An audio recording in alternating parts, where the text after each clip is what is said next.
All right, ladies and gentlemen, we will get started soon. Welcome back to the Young Seers podcast.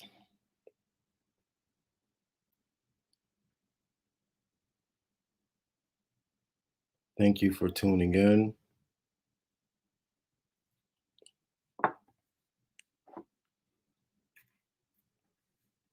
Getting started a little bit late tonight because right before going live, had a little bit of had some mic issues. Even now, my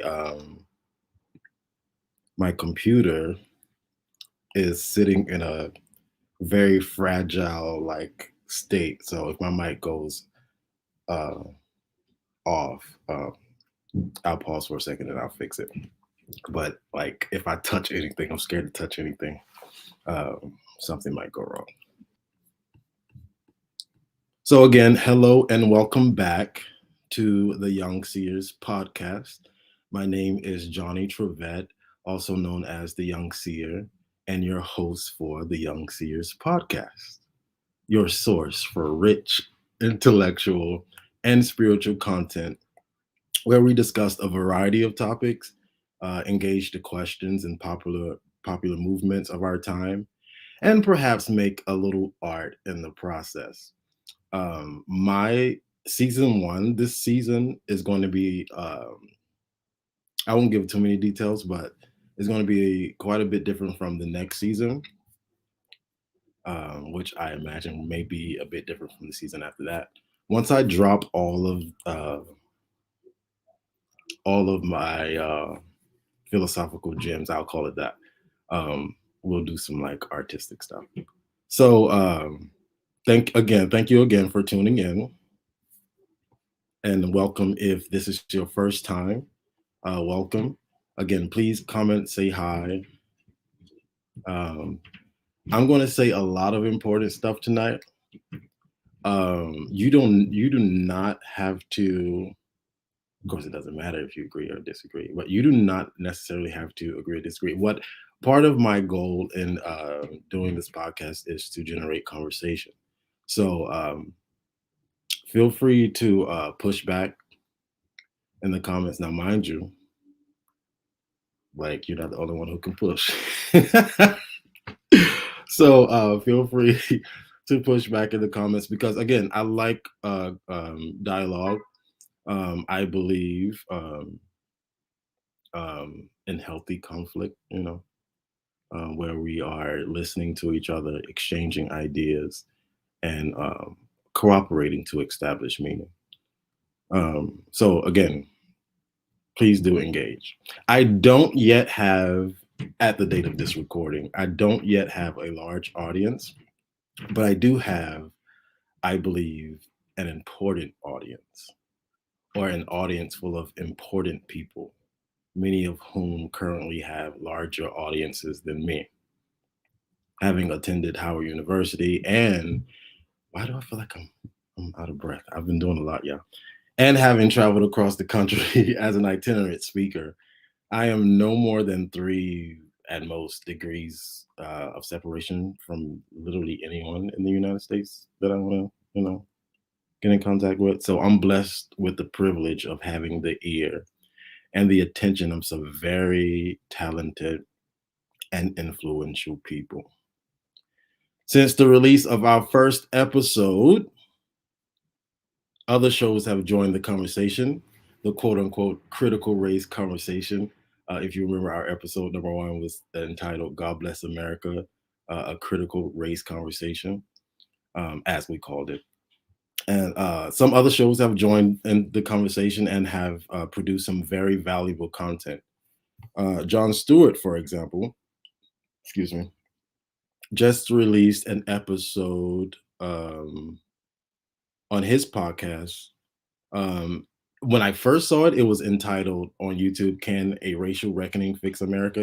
I think um, they've added a different title or made it a different title. After my first episode, I kind of understand if that is the case because you can't really boost a show or uh, uh, a podcast with the name critical. The YouTube and Facebook, they're not going to let you like advertise that.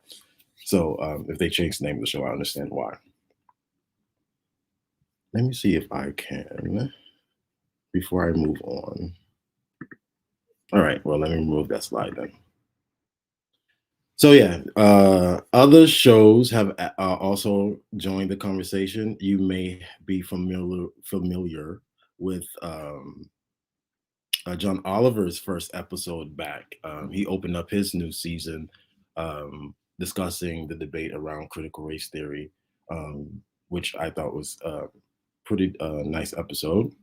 And then there's NBC's who's airing a special entitled "Race and Rage: A Critical Conversation." Now, when I saw that title, I was like, okay, y'all getting a little close. Uh, but I know people at who work at NBC, so let's just say I was like, okay, I'm a little flattered. In any case, so again, while I don't yet have a huge following, I do have an audience base that is important enough to provoke or stimulate conversation, and I'll take that. I'll take it. Thanks to all of you for tuning in, whether you watch us live on YouTube, Twitch, Facebook, or Instagram, or you prefer to download the podcast and listen while you're commuting, cleaning, cooking, or meditating. I don't take your support for granted. In the last episode, I discussed what I see coming in the year, in this year 2022, in the realm of politics. I made politics the topic of the first episode because politics is the arena in which much spiritual or ideological warfare is currently playing out. After all, 2022 is an election year, and the more you can anticipate, the better prepared you will be to address what's coming. But allow me to reiterate, because I want to be clear that what's going on in the United States currently is deeper than politics. So I want to I want to reiterate that the present day identity politics that you see at play live on the media and in real time is a byproduct of a deeper identity crisis that started in the early 2000s. I'll say that one more time. The identity politics that is being played out on media in real time in America is a byproduct of a deeper identity crisis that started um, early on in the 2000s. In my book, I say, and I wish I could just show you guys, put a visual up on the screen, but I haven't yet figured out how to do that. So you're just gonna have to listen to me, and then maybe watch the replay when I add all the tricks and the bells and the whistles.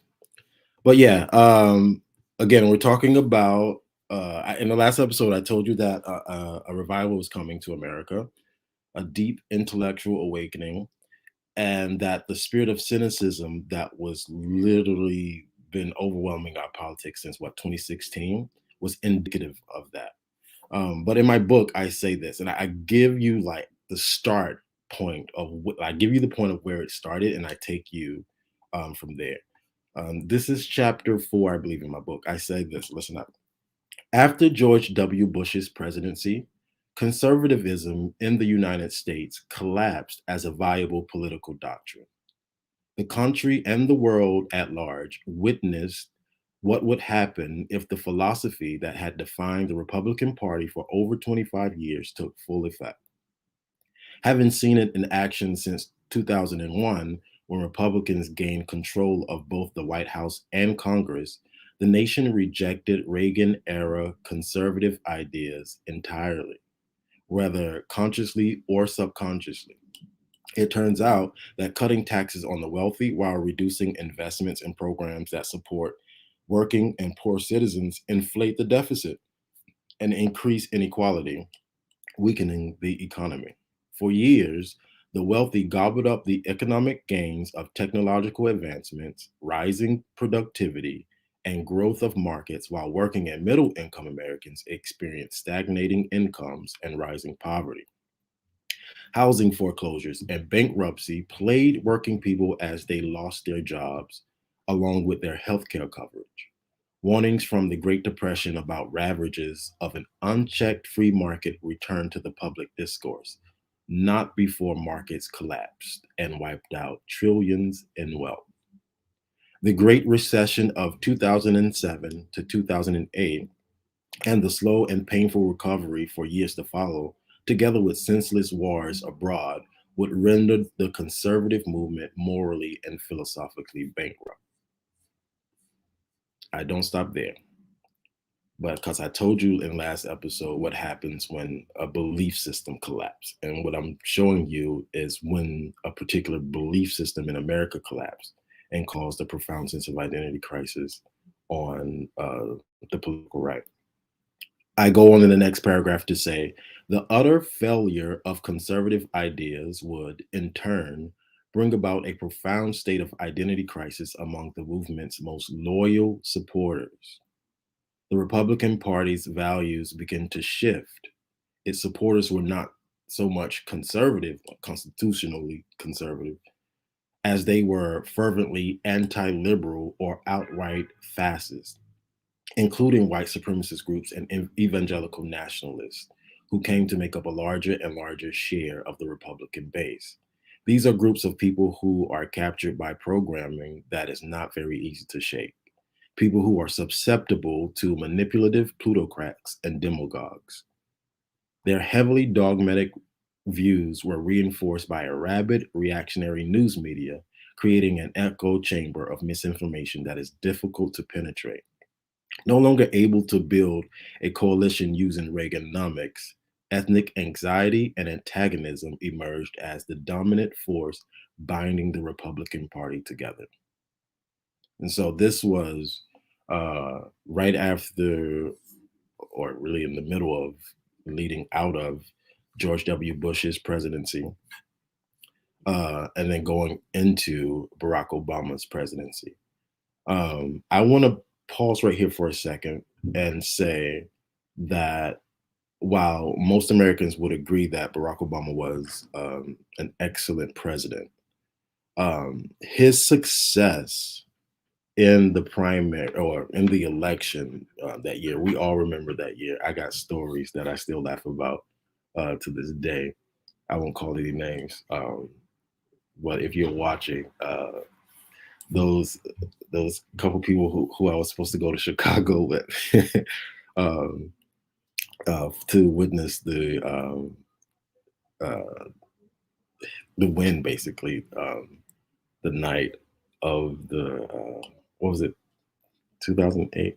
Anyway, I still laugh about stuff that happened that night, but we all remember that. But I want you to keep in mind that Barack Obama's use of the internet, while it gave him a major historic groundbreaking victory, it also taught our enemies how to manipulate and reach us, basically. So I want you to keep that in mind. I'll maybe, if I have time, I'll say that again, or I'll go into detail about that at the end. But in any case, his success taught our adversaries a lot how to reach us. And so you notice that after Barack Obama, that's really when a lot of trolling on the internet started to pick up. Um, a lot of misinformation. Uh, do you remember when the internet was just for nerds? And now, everybody's on there. So it's like, it's the ghetto. So, uh, but just keep in mind that his success, and maybe that'll speak to what's going on in your life as well. Like, people are watching. When you make us, us elite. Just keep in mind you got to keep on moving, um, because you got people, number one, who wants to appropriate what you're doing. Number two, they want to take what you're doing and use it for their purposes.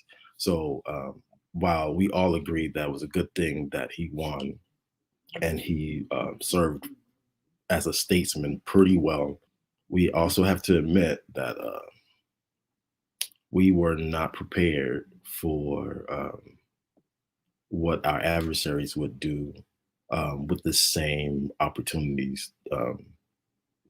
Because remember, before Barack Obama, it was unheard of that people use the internet like he did to gain so much attention and so much support.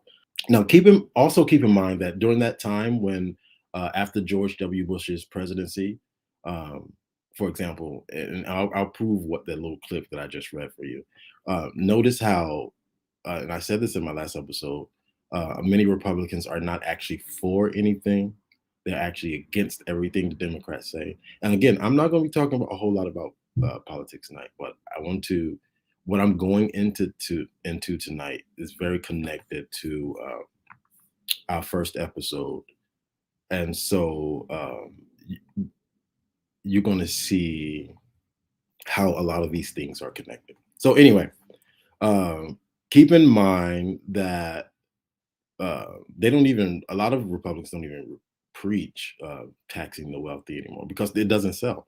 They will cut taxes on the wealthy, but they don't really preach it as a message. They don't really have a message, and we'll get into that. I want to circle back to that at the very end tonight. But around the time after George W. Bush's presidency, as Barack Obama was getting ready to take office, there were also a lot of millennials, especially not just millennials, but especially millennials, were growing disillusioned with religion, especially the kind of religion that teaches against science, what I called quote unquote closed book religions. We wanted to know, and by saying by we, I mean millennials. We you can't really just and a lot of us were born and raised in church, but you can't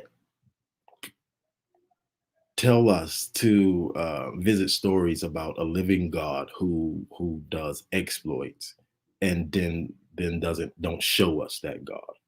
And I mean in the biblical sense. We wanted to know a living God, not some version of one imprisoned within an ancient text. I admire the stories of David, of Elijah, of Samuel, and many other heroes of the Bible. But when was I supposed to get that experience? I wanted my own encounter with the living God, an encounter that is biblical in nature. And so this gap between what was being preached and what was being experienced, it led many millennials to divorcing themselves from religious communities en masse and created its own sense of identity crisis. And it is still going on today. And I mentioned this in my book that the era of mega churches kind of hid the fact that people were leaving evangelical Christianity in droves. It gave the impression of success when we were becoming more and more irrelevant to real life. So again, um, while the problem of identity crisis is indeed playing out in politics, it is, I believe, the symptom of a much larger disease, the solution to which won't necessarily be found in politics. This problem requires a bit of divine intervention, which is why I wrote my new book, Too Wise, Too Young, the first testimony of the young seer. I was going to snatch this copy, but I'm afraid if I move something sitting on top of it, I'm afraid if I move that one, you won't be able to hear me anymore. My new book, Too Wise, Too Young, is designed to orient the reader to the new age. We're just living in different times, and if you want to be relevant, if you want to be able to thrive, you need to get this book. So serious. In fact, the ebook is out now on Amazon. I give chapter 1 for free on my website, but if you go to Amazon and actually click on the preview, you can see all the way up to chapter 2. So plenty of the book is there if you want to. Get a snip of it before you actually purchase your copy. It's not a long book, but it's a very dense book. I'm a type of person that I like to use an economy of language.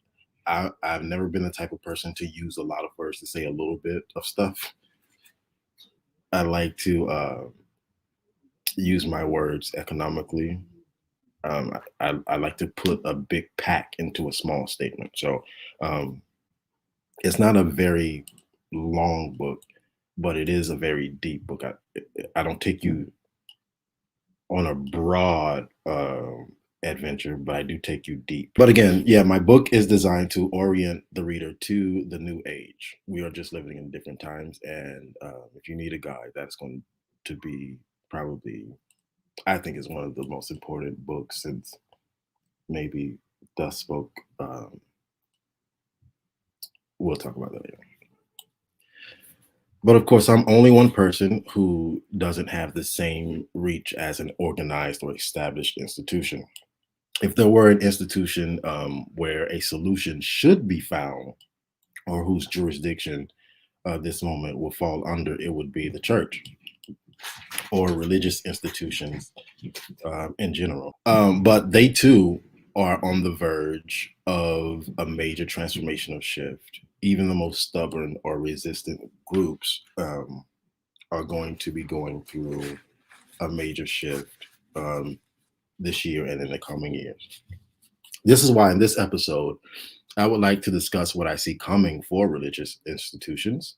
And I'm entitling tonight's episode, Reviving the Lost Art of Prophesying. I'm going to warn you.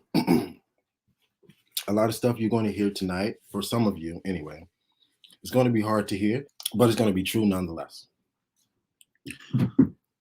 Of course, you know me, I'm not the person that tries to tickle people's ears. I just say what it needs to be said, and I'll be on my way about my business.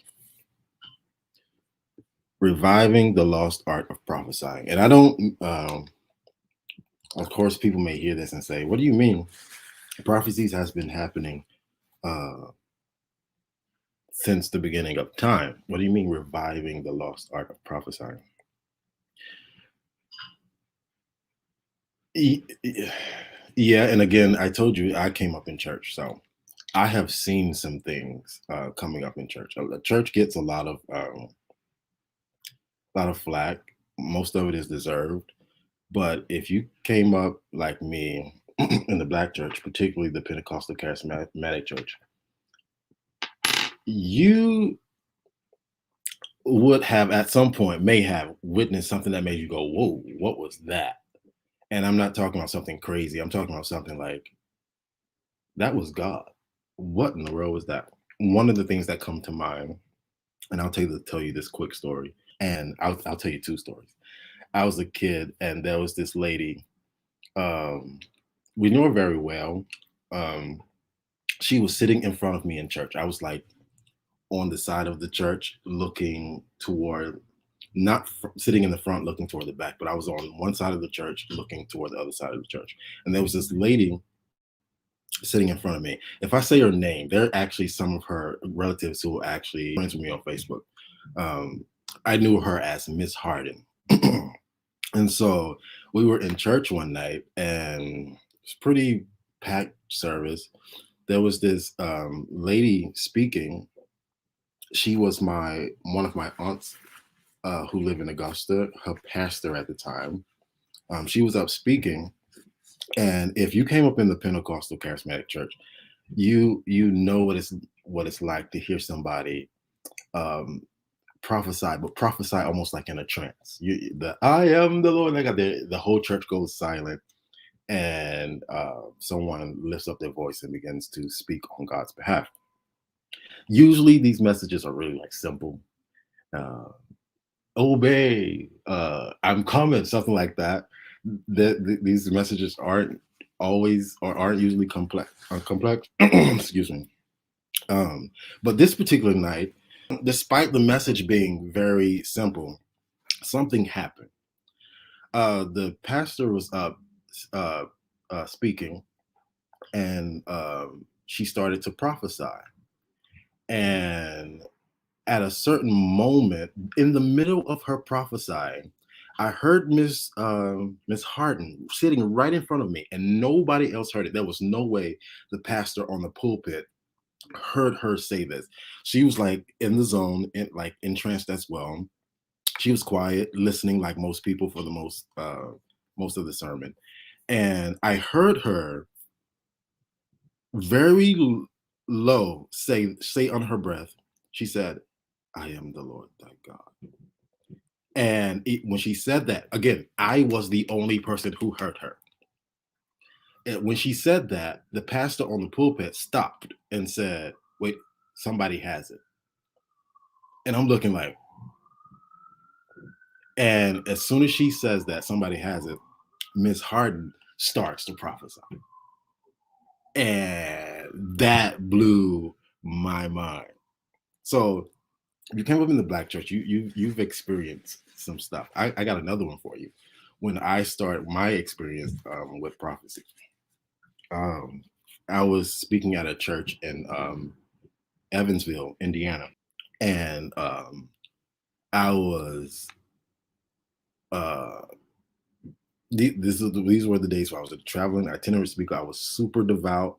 I was so devout that they had to come get me from the backstage because I was like backstage just praying the entire time. I was just praying. And I really, because I think part of the reason I was praying so much is that these were very skeptical people. So if you came with the word, you had to come with the word. So I knew how skeptical they were, and I've never experienced uh, and I'll go into in later episodes my experience with the gift of discernment and gift of prophecy. I had never experienced such a hindrance to my gift. I would speak, and then I would go out and like talk to people individually, and prophesy to them.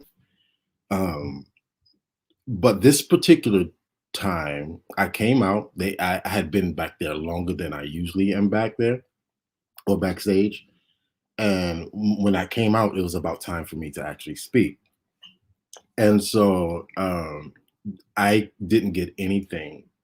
The Spirit wasn't saying anything to me about anybody in the church. So what I did was I scanned the church to see if God had anything to say about anything in the audience, if I would pick something up.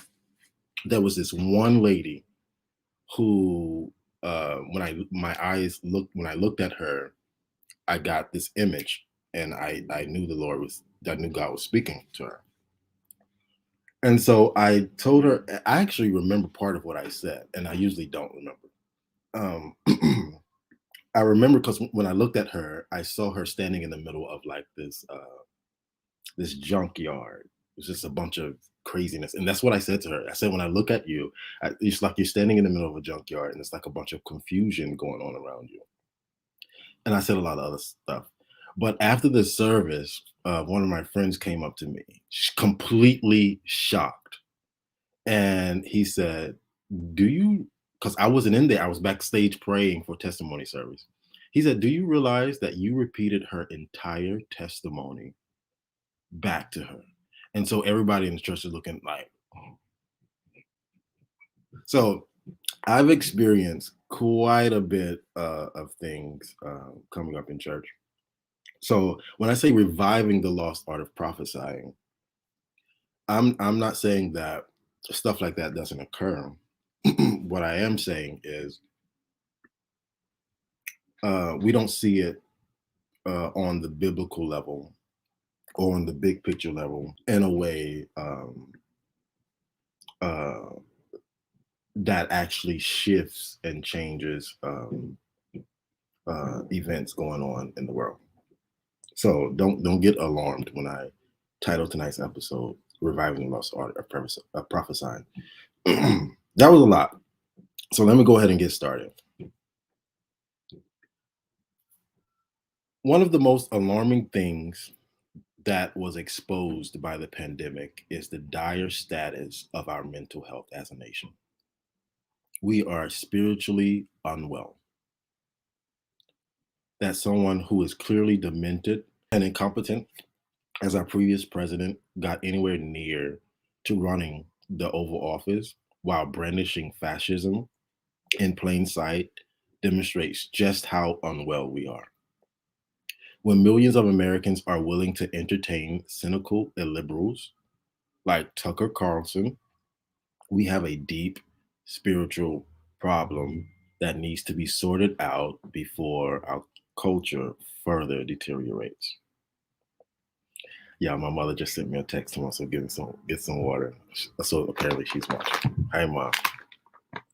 I did have some water as well, but I've been rushing that I don't know where anything is. So I gotta drop this word and then I gotta go. All right. But one thing that the pandemic has taught us is that we are not very well spiritually or mentally as a nation. You may have noticed, and the reason I bring up Tucker and Trump, which I usually don't talk about them directly, supporters of their ilk. I promise y'all I'm not sick. In fact, I just got my booster the other day. That put me out, which I didn't think I was going to be able to go live tonight because that put me out for a good day. And I'm still trying to work. So I'm good, y'all. You may have noticed that Tucker, Trump, and their supporters have openly supported Vladimir Putin, who has recently invaded a neighboring nation, Ukraine, because their values as a nation have, over time shifted from an authoritarian worldview to a liberal one. I have spoken out many times by the Spirit against the forces of authoritarianism and anti-intellectualism in the past couple of years. But in my book, I actually give the playbook of authoritarians when I say, to secure, and I want you to really listen to this, to secure economic dominance over foreign territories, political dominance is necessary. Still, revolt against foreign or outside rule from the natives of those territories is almost a certainty. I repeat that. To secure economic dominance over foreign territories, political dominance is necessary. Still, revolt against foreign or outside rule from the natives of those territories is almost a certainty. Cultural dominance was the colonial answer to this problem. Christopher Columbus's letter on his first voyage to the Americas in 1492 portrayed Native Americans as primitive beasts who were docile and ripe for conversion. Soon afterward, the Roman Church divided control of the foreign territories among European nations in exchange for the effort to convert indigenous Americans and Africans to Christianity by any means necessary. Millions of Native Americans died as European colonizers brought them into contact with old world diseases. An estimated 12.5 million men, women, and children of African descent were forced into migrating halfway across the world via the transatlantic slave trade. So this is important in understanding how authoritarians or nations with a medieval mindset rule or go about acquiring power. The playbook, again, is establish cultural dominance, to establish political dominance, and then you can have economic dominance in that order. In order to gain economic dominance over an area, you need political dominance. In order to gain political dominance without much pushback, you need to establish cultural dominance. In the medieval age, this is where the church came in. The church was literally the arbiter of culture, everything culture. It was the church that gave European nations, starting with Portugal, the permission to subject West Africans to perpetual slavery. That stuff came into the world through the church. Because again, the medieval mindset, which is around the time this new form of slavery against nations that were beyond the Mediterranean Sea, where European nations went and had conflict with nations that were, or started fighting nations with whom they had no previous conflict. So that was a new type of thing. If you understand that economic dominance is established by first establishing political dominance, which is first established or reinforced by cultural dominance, you'll understand the playbook that authoritarians um, gain their strategies from to assert their will over others. So, state religion ensures cultural dominance, which allows the state to assert political dominance and then economic dominance. That said, it should be easier for you now to understand why Russia has attacked Ukraine. What many people don't know is Kiev, which you've seen in the news a lot recently, is the capital of Ukraine. It is the Jerusalem or the Mecca, so to speak, for Russian state religion.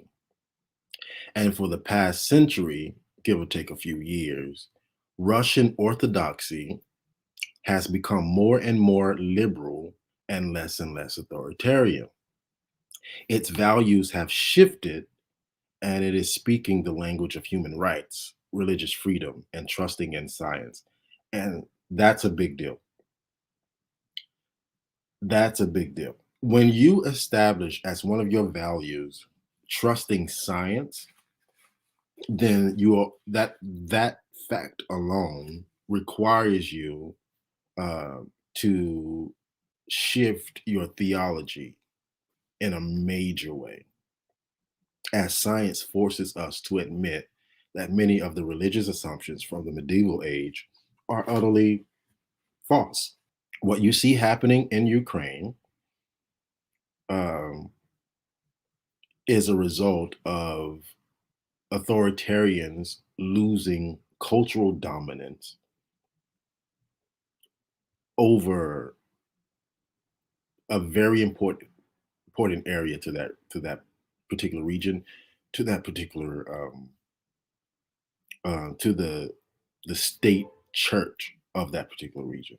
And again, this is a big deal because trusting in science means a major shift in theology, as science forces us to admit that many of the religious assumptions from the medieval age are utterly false. And here's where I reveal what's coming for religious institutions, large and small, major and minor, whether you're Catholic, Orthodox, Protestant. The same is true for Islam and Judaism, all of Abraham's children, all the Abrahamic religions. I foresee major schisms occurring in religious institutions. Many will call it demonic, they will call it ungodly, but it will be by the Spirit of God, as all power belongs to God, and ultimately nothing occurs outside the divine will.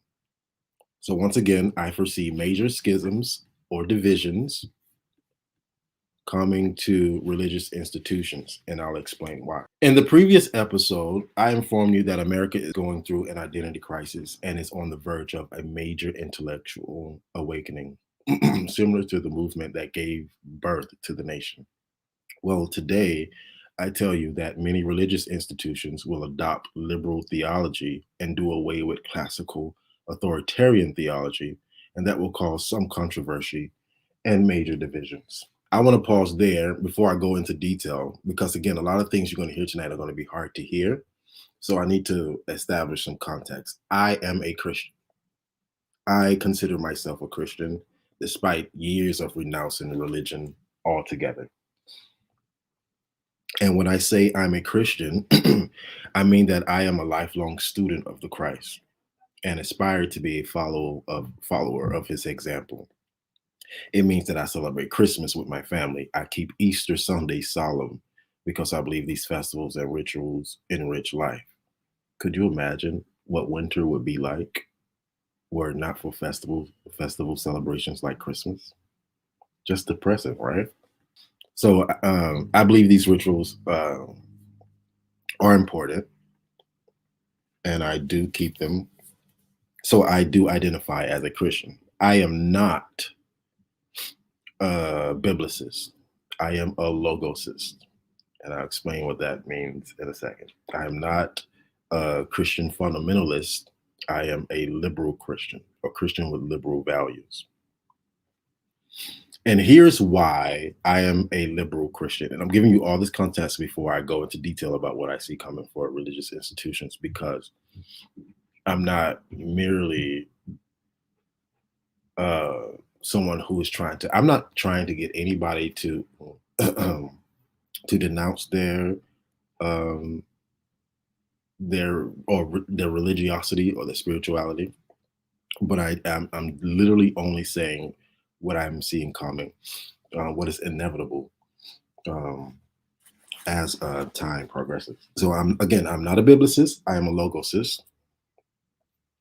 I am not a Christian fundamentalist. I am a liberal Christian.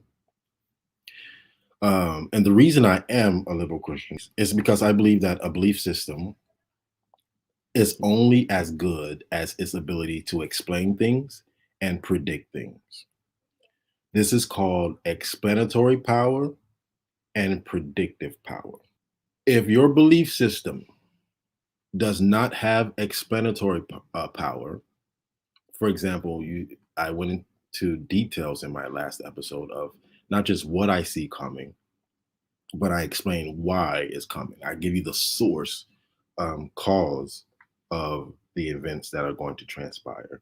That is called explanatory power. And the predictive power is probably the most important to me, especially as a seer. If you're the only reason I was allowed to foresee the pandemic and to foretell the events that happened during the pandemic, and be accurate and detailed, is because my belief system has predictive power. And these are explanatory power and predictive power. These are scientific terms, or terms that are more useful or at use in science communities.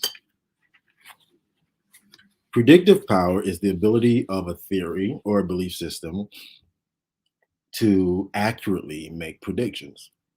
For example, the theory of evolution was able to make prediction that there were some species that are missing in the chain link from one species to another species. And if evolution is correct, they will be able to identify or see where there's some missing links.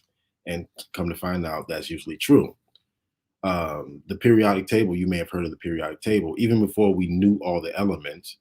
The theory that allowed us to organize these elements suggested that there were elements that we didn't even know about that could go into different places on the periodic table. That's predictive power, where you have a theory or a belief system that allows you to predict what is going to happen. Now, keep in mind that according to uh, Paul the Apostle, the kingdom of heaven is not a presentation of words. It is a demonstration of power. The reason I subscribe to liberal theology is because I have seen more miracles. I'm talking about mouth drop to the floor miracles, um, and have witnessed what I would describe as a biblical display of God's power under this umbrella. Again, I believe what I believe because of explanatory power and predictive power. Keep in mind that God has not given us the spirit of fear, but one of love, power, and of a sound mind. So, that said, I want you to hear a snip from my book that's going to take me into why there's a major schism coming. Again, as I said at the very beginning of this, uh, you don't have to. Everything you're going to hear is not going to be comfortable to hear from many of you, because I know my friends on social media. especially if you have the same background as I have. But I want to, again, not just give you what's going to happen, but explain why it's going to happen. That's that explanatory power that I was talking about. Are you paying attention? Listen up. I say in chapter 6 of my book, a person's, and this is a big quote, so bear with me. A person's perspective is limited by their experience. The universe is an unlimited data source that we cannot compute or experience in its entirety, even if we lived billions upon billions of lifetimes in physical form. To make sense of life as best we can, our minds prioritize and organize data input from observation or study. From there, we create working theories, systems of ideas that best fit our experience and are useful for making decisions and predictions. We turn to community, science, literature, art, philosophy, religion, and other knowledge domains to help us do this. For lack of experience in our youth, we adopt and live by the framework of ideas that we inherit from our parents or caretakers, which we edit or abandon over time as our brains develop fully and we come into contact with reality for ourselves. Some ideas manage to be powerfully convincing and survive for many generations despite having little basis in fact. Limited powers of observation, for example, had the world convinced for many thousands of years that the Earth is the center of the universe. We currently take for granted that the Earth revolves around the sun, which revolves around the galaxy center. But humanity initially met this idea with hostility and skepticism. It was counterintuitive to mainstream thought in ancient times, ultimately gaining widespread acceptance many centuries later. This tendency to resist discoveries when they threaten the sense of security and comfort we find in our belief systems is a historical stumbling block for humans. Indeed, dismissing and antagonizing the truth is a severe threat to our collective well being. Yet, throughout history, it has wreaked havoc in every generation. It has brought down nations and destroyed empires. It shows up worldwide in all of our institutions and plagues humanity to this day. The heliocentric model of the solar system, or the idea that the Earth and all the other planets revolve around the sun and not the other way around, it did more than drastically transform how humanity views life and nature. Along with many other disruptive scientific discoveries, it changed how we establish truth entirely. Before the scientific revolution, reality was largely defined in superstitious terms by powerful men of a politically consolidated Christian church. Fundamental to their worldview was the idea that humanity and earth are central to divine creation, all existing for the distinct purpose of winning or losing salvation. They interpreted all of life's events as otherworldly, including chance events like thunderstorms or earthquakes. And the powerful clergymen were the sole authority on scriptural interpretation, which made them the gatekeepers of salvation and condemnation.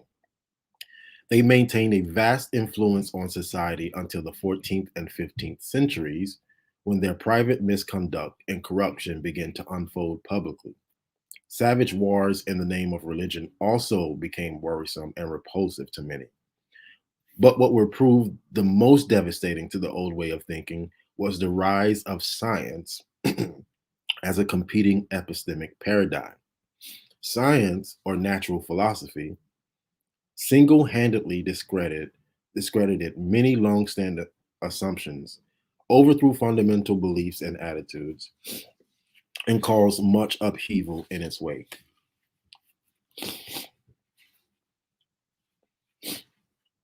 Advancements in technology allow for great leaps in multiple disciplines, and here's where it really hits the roll.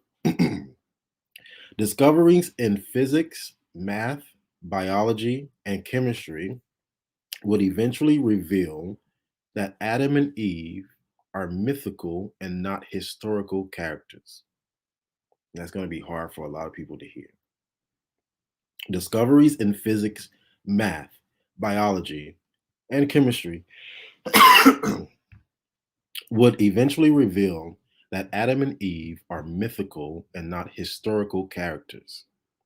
Descending, descending from a renowned couple living several thousand years ago is not how human life came to be. We know, this has overwhelming evidence to back it up. We know that humans have existed on Earth for far longer. Homo sapiens, which is our species, arrived in Africa around 300,000 or so years ago with a population of no fewer than 10,000 souls. We know that our bodies evolved over millions of years into their current divine state as a thought. And if you found that hard to hear and you're still listening, God bless you.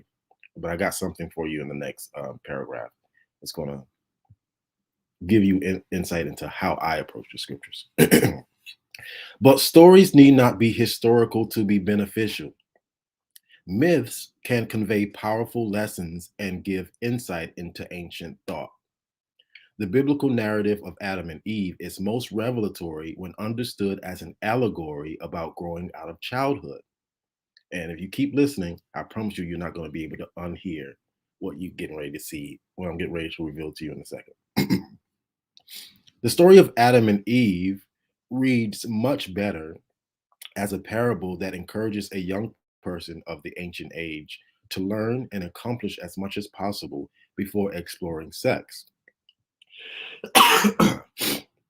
It warns that anyone who will abandon their childhood innocence to experience the pleasure of heterosexual intercourse will also experience the subsequent unavoidable dread of adult responsibility.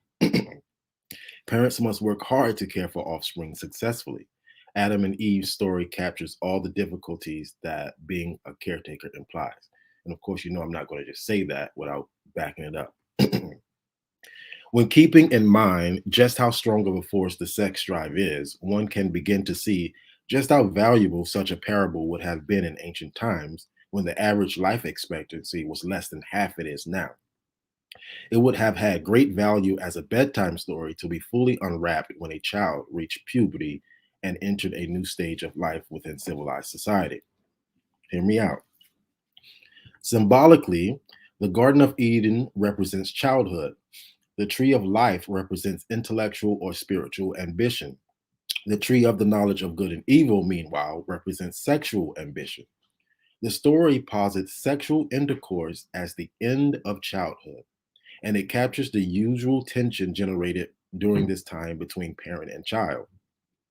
Written around 1000 BC, around the time of King Solomon, it turns the symbolism of Canaanite fertility cults of the day upside down in opposition to mother goddess worship. These groups employ prostitutes in sacred rituals to persuade the heavens to provide rain and abundant crops. It sets the Adam and Eve story sets Judaism on an unprecedented course to become a monotheistic theistic religion. Now, watch this. Knowing the difference between good and evil is an old euphemism for reaching puberty. In ancient times, societies in the Middle East granted a degree of agency to a person who reached sexual maturity. Still, speaking directly about sex was considered taboo, so they opted for quote unquote knowing right from wrong to do so indirectly.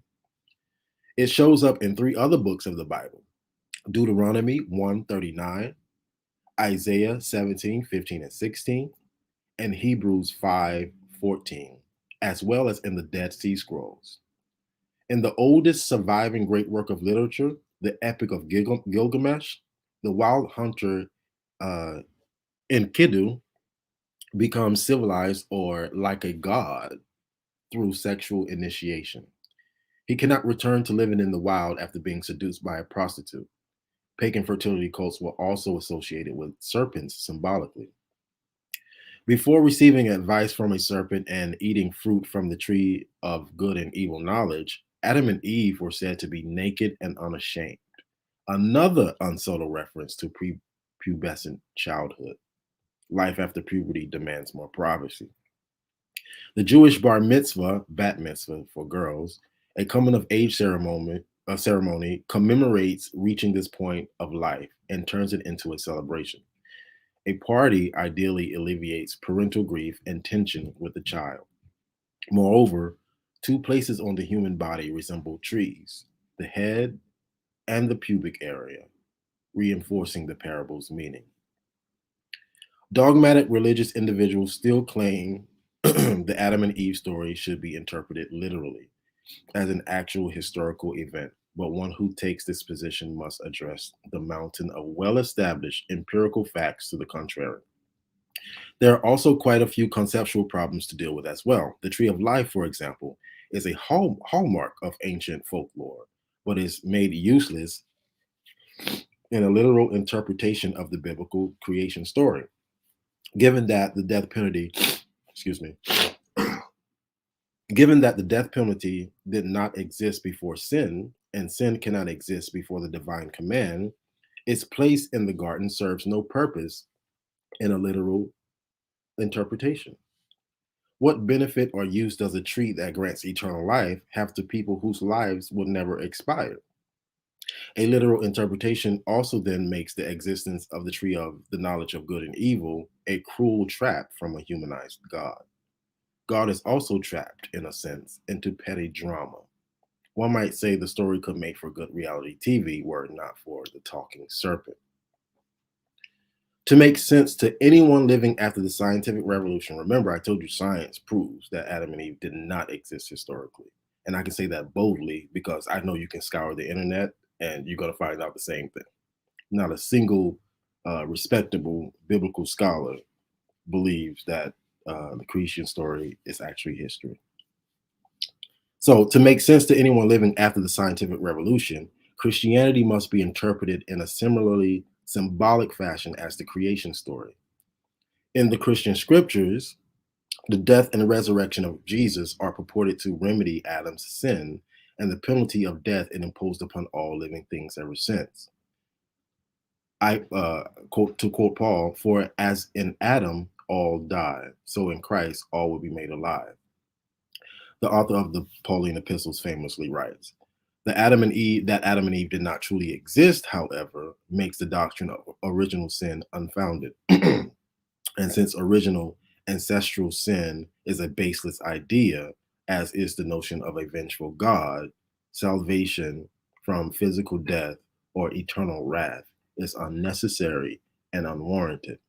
Contrary to ancient superstition, and I know what I'm saying right now is really heavy for a lot of people. Um, but contrary to ancient superstition, we now know that the physical that physical death is not, in and of itself, a penalty for wrongdoing. It is a natural and necessary component of biological life that allows living things to renew and upgrade themselves in response to an ever-changing and often hostile environment. Birth and death are simply evolutionary principles playing out as a characteristic property of the universe. Humankind is not in danger of a petty, wrathful God. Such ideas were formed many worlds ago in societies that understood and related to nature in ways that are drastically different from a sensible society living in current times.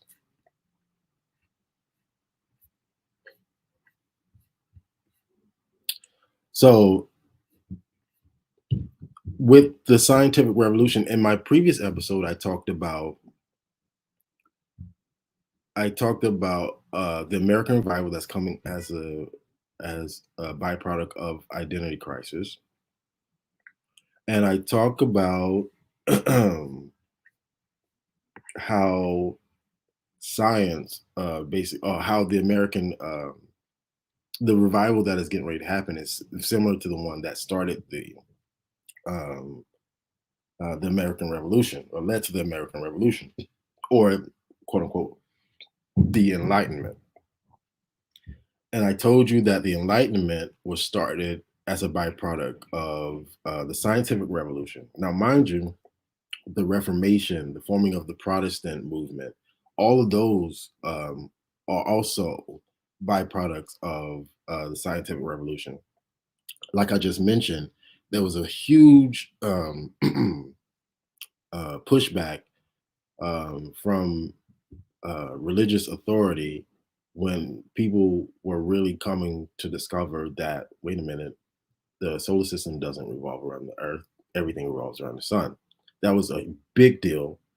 It was enough to get you put in prison or killed. But today we just take it for granted. And so what I'm telling you now is that many churches are 500 years late, and they're just about to receive what I call the software update.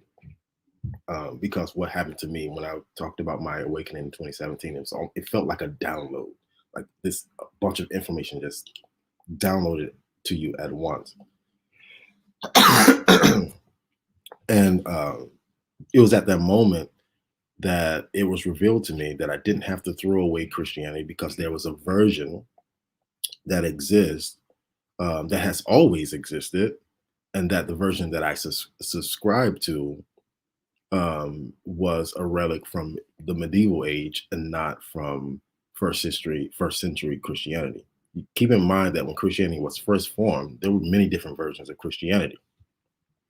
The one that actually became the most famous is the one that had politics behind it, and the one where they would actually kill you if you did not join the group.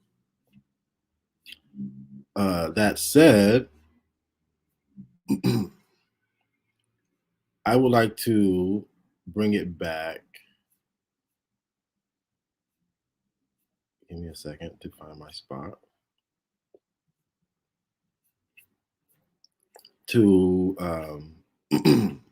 why there is coming a major schism or division in religious institutions. Number one, uh, you can't hide these truths from people anymore. I heard a sermon maybe a year or so ago, and the preacher asked, "When did the saints start using the word energy?" And my response was like, "What, fifth grade science? Like, we can't use energy now? A very scientific term with a definition, and we can't use it to describe spiritual things?" So this movement against learning anything new. If and really my podcast is for people who have graduated from a strictly biblical worldview, but who yet knows God. And God is real in your life. You're legit spiritual, but you're not bound uh, between the pages of Genesis and Revelation. You know God for yourself, not through Moses' testimony. You those testimonies are important. And I'm not trying to throw away the Bible. I'm not trying to tell you that you don't need the Bible. The Bible is very important to me. You cannot take the Bible away from me. It was a transformative reading. It was very transformative, and for the most part, because it showed me uh, that the whole system that we had set up, that I attended every Sunday, was just completely uh, what I read about in the scriptures did not match what I was experiencing uh, every week in church. We had designed something completely distinct from what I read about in the scriptures. So I give later on in the book, I give the version of, I tell you exactly what started Christianity, and how the version that is going to be, and this is not just Christianity, this is Islam and Judaism, the version of these religious systems that is going to survive and thrive in the future is different from a lot of what you see today. And if that's hard to believe, keep in mind Again, I came up as Pentecostal. Pentecostalism is a 20th century movement. It's a very young movement, and it's a movement that occurred out of the byproduct as a byproduct of the holiness movement from the 19th century. So, uh, if you want to pretend like your version of Christianity been around for forever, continue to do that. But keep in mind that you're not going to be able to win any new souls. You're just going to be juggling people from one congregation to another next, and these are the people who were born and raised in church and can't really escape it. That's all you're doing.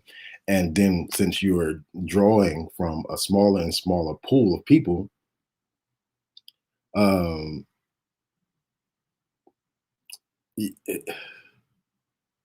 you're not winning souls. Basically, you're just shuffling them around.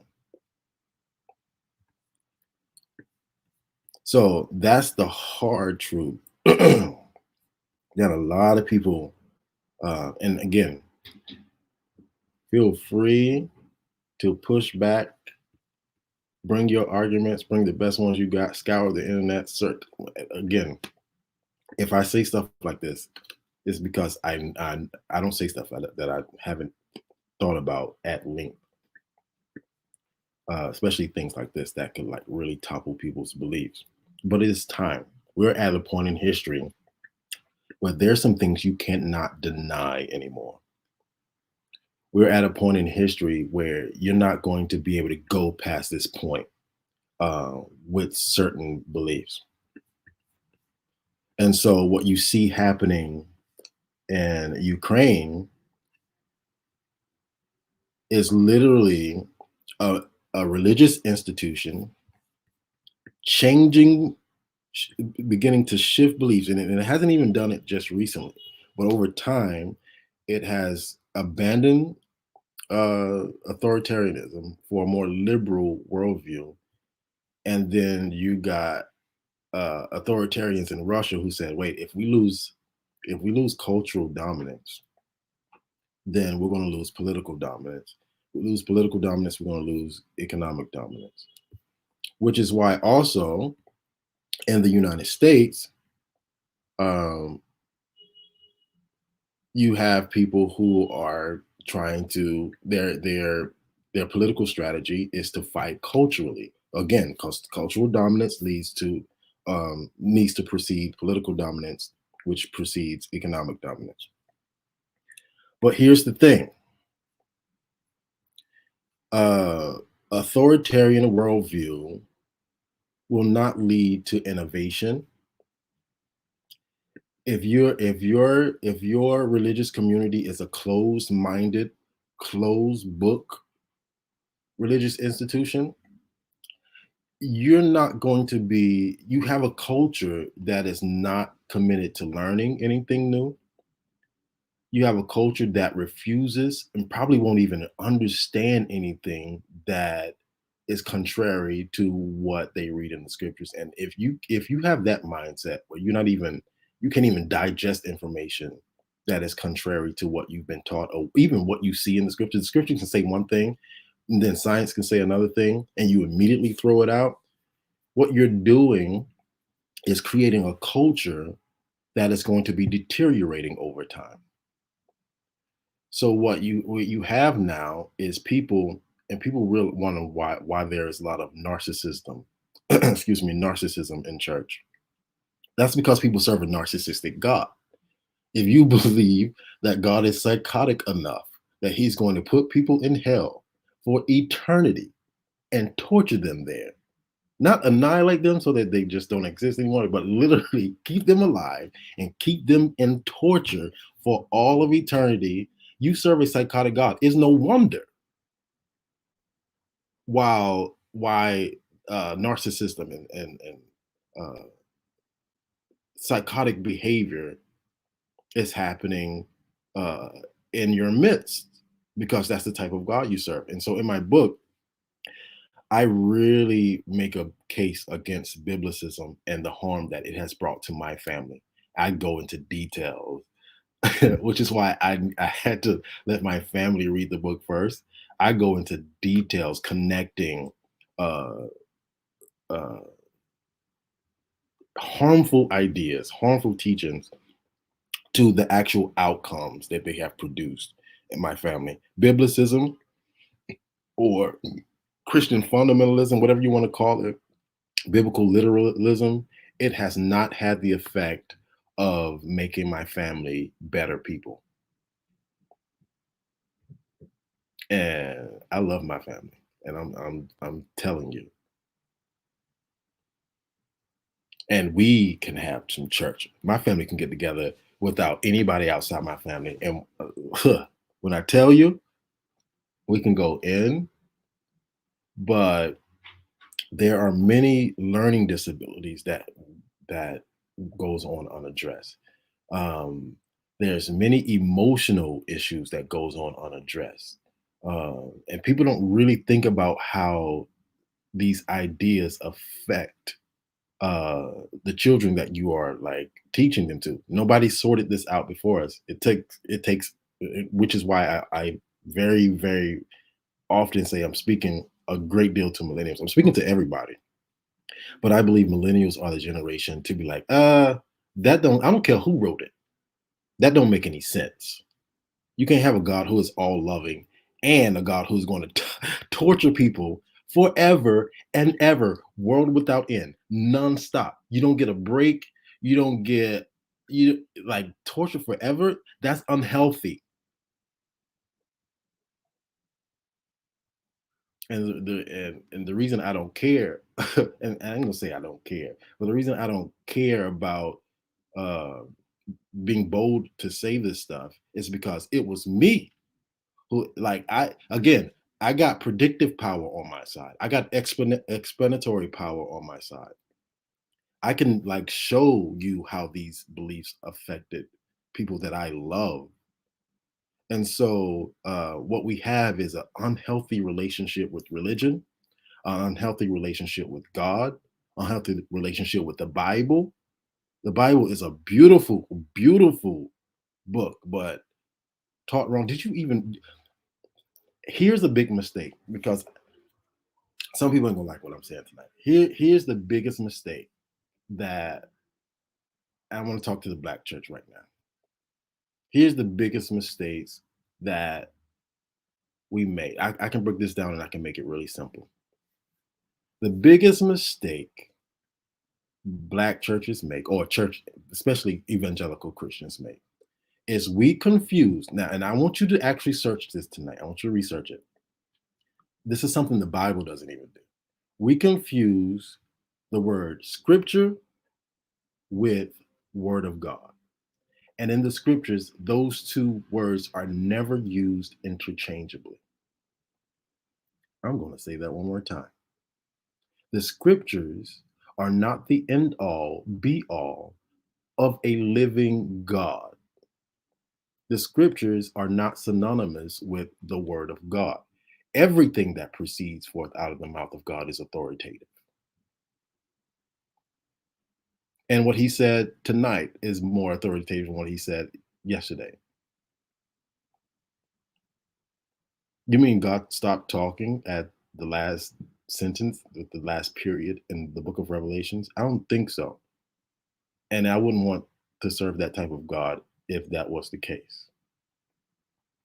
I don't believe you can call yourself a prophet. And some of these people, they prophesy, they can't prophesy without opening up the scriptures. Like, do you not hear God or what?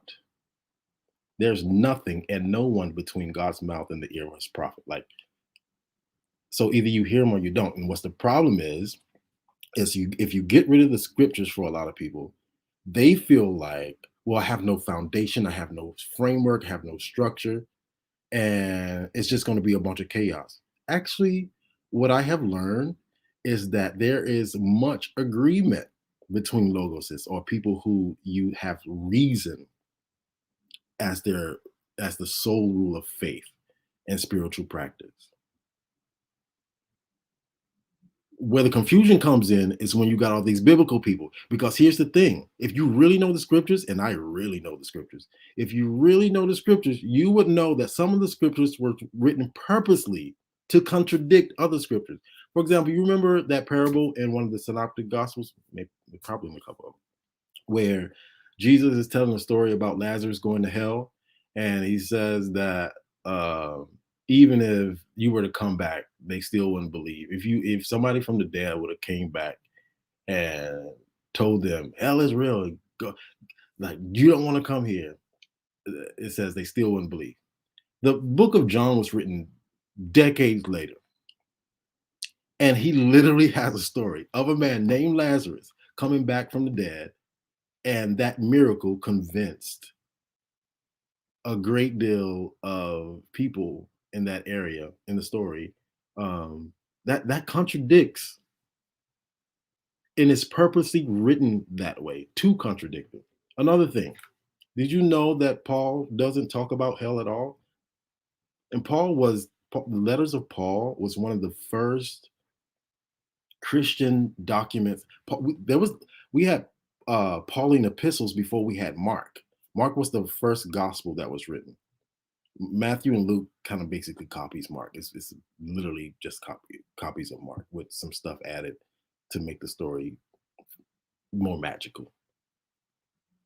But we had Pauline epistles before we had Mark. Do you know that hell, as in the way that we know it today, does not come from Paul?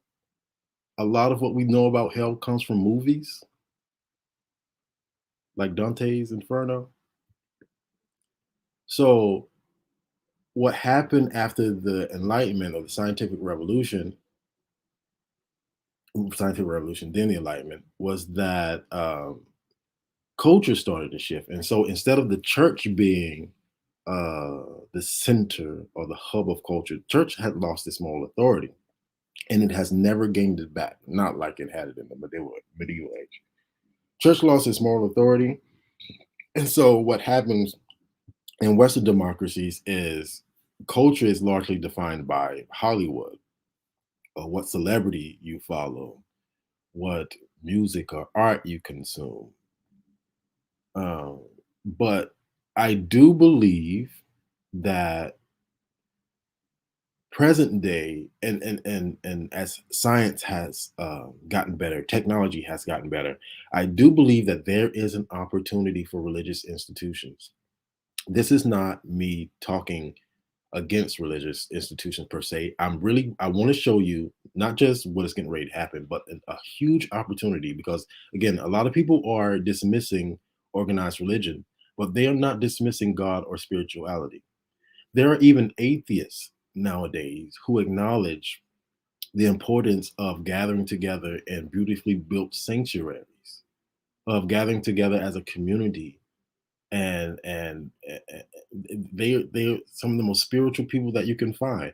I have found people who I was like, you know God, who were not Christian. So I'll give you a lot of stories going forward, but I wanted to come on here and tell you that I see schism or divisions coming, as more eyes are going to be open um, to just truths about science and things that we know because of evidence. There's plenty of evidence to back it up. Um, what I do in my book is I take natural philosophy, also known as science, and spiritual philosophy, and I marry them so that there needs to be no conflict between your spiritual beliefs and what you learn at school. That you don't have to get over the pulpit and chastise people for using a word like energy.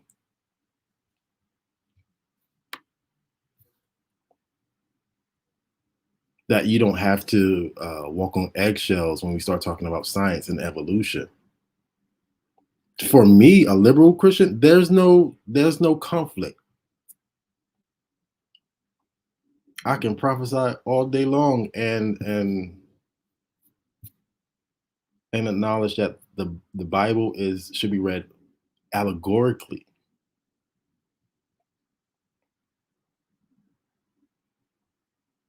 As Paul said, if you've got a problem with what I said, I don't want to see your argument. I want to see your power. What power do you have? I've shown mine, and I'll continue to show it. Um,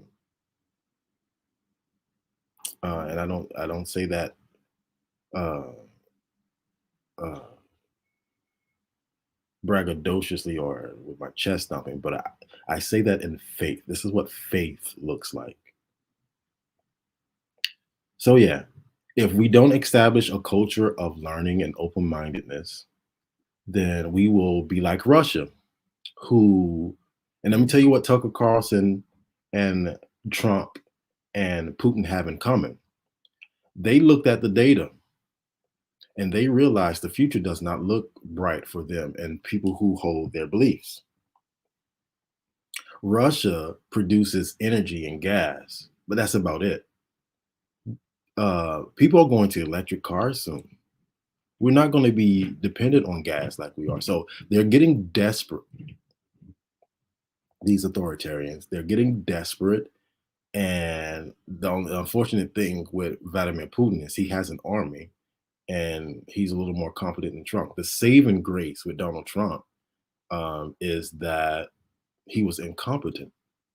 And of course, this is America. So you can't just make a decision and think you got to go, you got to go through some steps. We kind of put those checks and balances in place. So you can't just be causing wars on a whim because you looked at the future and realized things are not looking good for us. Our economy is going to slip when as people start getting off of natural gas and oil and converting to electricity. Um, so they're not being innovative. And don't get me wrong, I don't have nothing against Russia. When I put out my mixtape in like what was it 2014, I got a lot of love over in Russia. So I don't say this as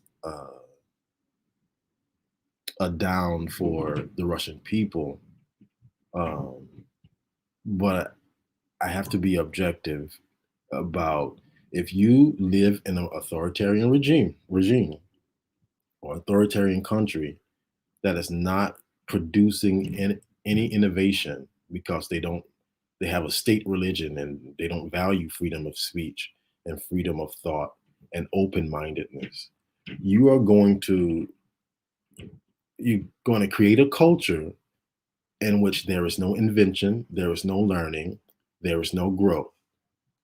And I want to say that to the Black community as well, because uh, a lot of our issues can only be dealt with on a cultural level.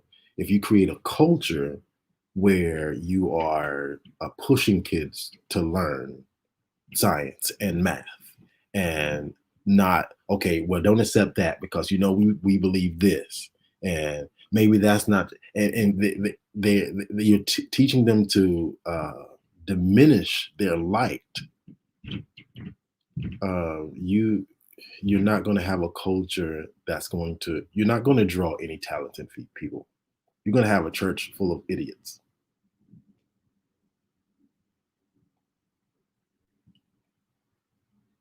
You're going to have musicians who are copying what's going on in the world and not actually innovating in church. You're going to have your church is not a hub for creative artists. There's no place for people like me, so we have to go to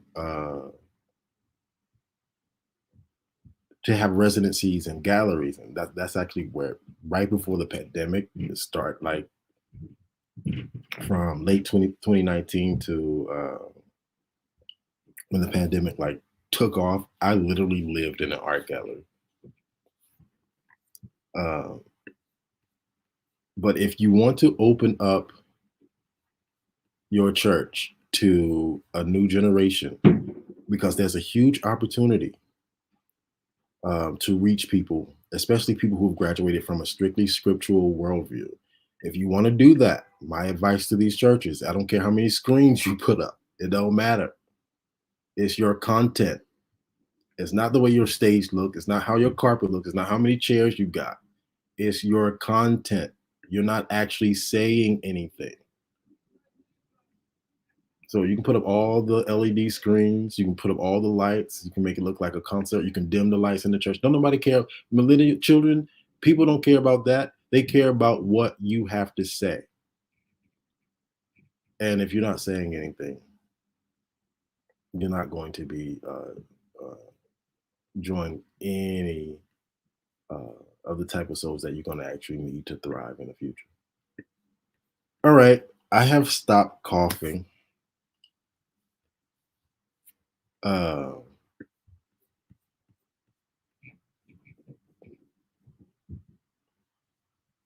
but I'm going to close out soon. I'm going to go. I wish I could have shared my slides with you so that you can follow along visually as well.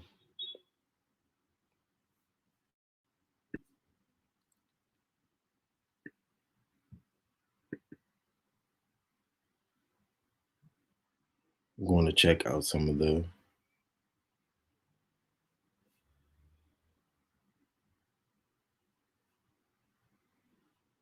comments and feedback. If you have any questions for me, even after this evening, feel free to shoot me a message.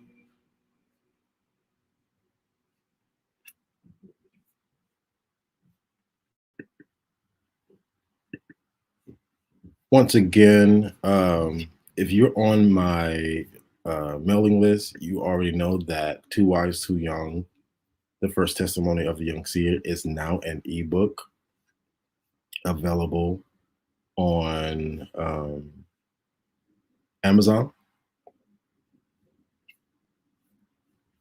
The audiobook will be available soon as well. But right now, I'm going to stop there, get my life together, and go drink some water because the way my throat feels after the night. Thank you so much for tuning in.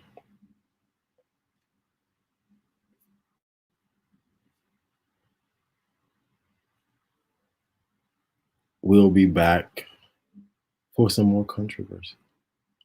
No, I don't try to be controversial. Um, and again, forgive me for uh, my coughing and stuff tonight.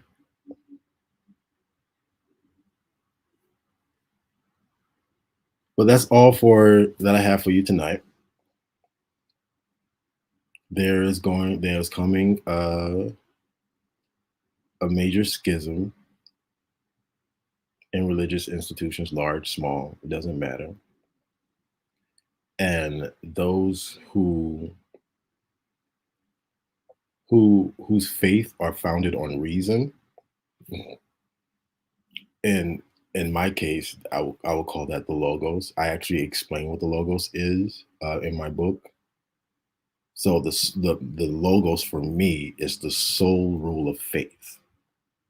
The scriptures are very important, but they are not uh, the rule of faith for me or for liberal Christians. Um, but more and more people are going to be awakened to that. And part of my responsibility in this season is to facilitate the transition. Because again, some things are not going to be allowed to come into the new age um, with us. And there are some hard truths that a lot of people got to come to terms with, but it is what it is. Time is not going to wait. Uh, and you will see when because God always confirms uh, his his children, his word. God always backs up um, what He is doing in the earth.